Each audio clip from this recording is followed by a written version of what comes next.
بسم اللہ الرحمن الرحیم۔ آپ نے اپنی سیاسی زندگی کا آغاز جو ہے وہ بینگ اے اسٹوڈنٹ جمعیت سے سٹارٹ کیا تھا۔ ابوالعلا مودودی کے ساتھ آپ کا نظریات کی حد تک بنیادی اختلاف کیا ہے؟ آپ کا یہ فرمانا صحیح ہے۔ ویسے تو لفظ سیاسی زندگی آپ سے نہ کہیے، بلکہ یہ کہ میری جو بھی اجتماعی جد و جہد ہے اس کا آغاز تو ویسے ہو گیا تھا۔ میں جب کہ ابھی ہائی اسکول کا طالب علم تھا تو اسٹوڈنٹس فیڈریشن کا میں ایکٹیو ورکر تھا۔ گویا کہ پاکستانی کی تحریک میں تھوڑا بہت تولا ماشا کوئی میرا بھی حصہ ہے، اور میں ضلع حصار کی اسٹوڈنٹس فیڈریشن کا جنرل سیکریٹری تھا۔ البتہ یہ کہ پاکستان بننے کے بعد سے، یہاں آنے کے بعد سے لے کر پھر 15 برس تک میں جماعت اسلامی کی تحریک سے وابستہ رہا ہوں۔ اس میں ابتدا میں جماعت کا ہمدرد بنا تھا، جبکہ میں کرشن نگر لاہور میں رہتا تھا ابھی، اور گورنمنٹ کالج لاہور میں پڑھ رہا تھا، FSC کر رہا تھا۔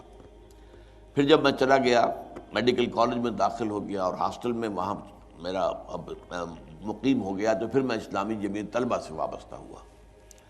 پھر جب MBBS سے فارغ ہو گیا تو پھر جماعت اسلامی کا رکن بن گیا۔ یہ ٹوٹل بنتا ہے 15 برس۔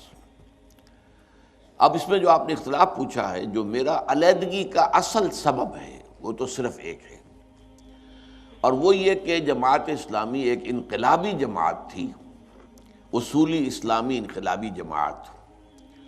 انتخابات سے اس نے اپنا دامن بالکل بچا رکھا تھا۔ سن 46 کے کروشل الیکشنز ہوئے ہیں اس ملک کے اندر، جن کے نتیجے میں کہ پاکستان وجود میں آیا، جماعت اسلامی نے اس میں بھی کوئی حصہ نہیں دیا، ووٹ بھی نہیں دیا۔ وہ کہتے تھے انقلابی عمل جو ہے وہ اور ہے، انتخابی عمل اور ہے۔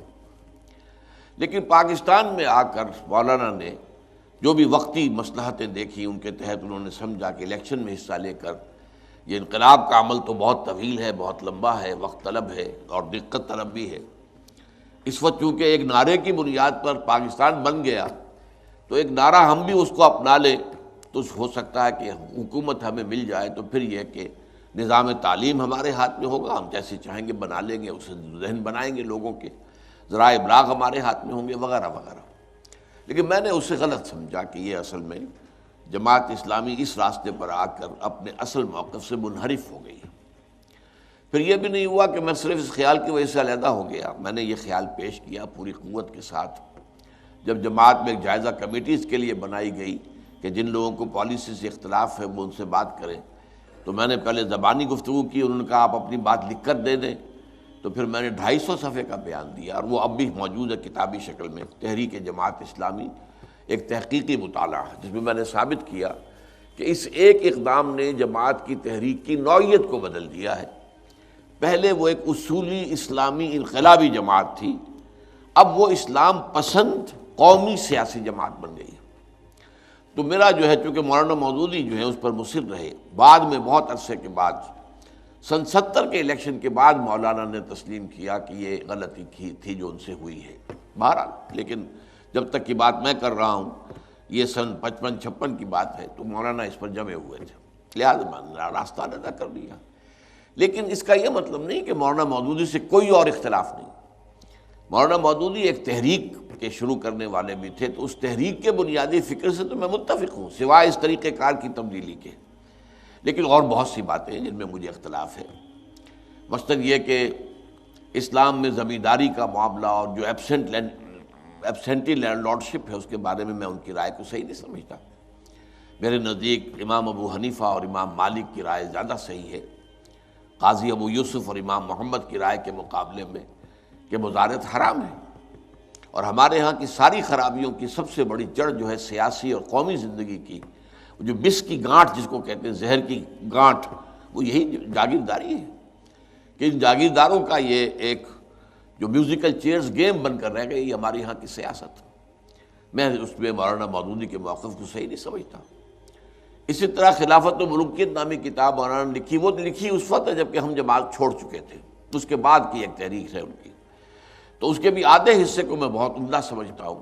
اصولی بحثیں جو ہے کہ اسلامی نظام کیا ہوتا ہے اور ملوکیت کا نظام کیا ہوتا ہے، ان میں فرق کیا ہے بنیادی، وہ بہترین ہے تحریر ان کی۔ لیکن یہ کہ خلافت سے ملوکیت تک زوال کیوں آیا ہے، اس کے اوپر جو ہے ان کے اسباب کا، اس کا تجزیہ میرے نزدیک ان کا صحیح نہیں ہے۔ اس میں انہوں نے کبار صحابہ حضرت عثمان رضی اللہ تعالی عنہ، ذوالنورین ہیں، امیر معاویہ، عمرو بن العاص وغیرہ رضی اللہ تعالیٰ عنہ پر بہت شدید تنقیدیں کی ہیں۔ کچھ تھوڑی سی تنقید حضرت علی پر بھی ہے، لیکن یہ کہ ان تین پر بہت زیادہ ہے۔ اور جو اصل کردار تھا اس فتنے کا، عبداللہ ابن سبا، اس کا ذکر تک نہیں کیا، میں حیران ہوں۔ تو بہرحال اس طرح کی چھوٹی چیزوں کے اندر، لیکن یہ علمی اختلافات ہیں، اس کی وجہ سے تحریک سے انسان علیحدگی اختیار نہیں کرتا۔ تحریک سے متعلق دو باتیں ہوتی ہیں، بنیادی فکر، اس میں مجھے کوئی اختلاف آج تک نہیں ہے مولانا مودودی کے فکر سے، کہ اقامت دین کی جد و جہد فرض ہے، اس کے لیے جماعت کا التزام لازم ہے۔ یہ سارا چیزیں جو ہے میں آج بھی قائم ہوں، اور اسی پر میں نے پھر اپنی تنظیم اسلامی کو استوار کیا ہے۔ البتہ علمی معاملات کے اندر جیسا کہ میں نے کہا، مجھے ان سے اور بھی کئی اختلافات ہیں، لیکن ان کی حیثیت وہ نہیں ہے۔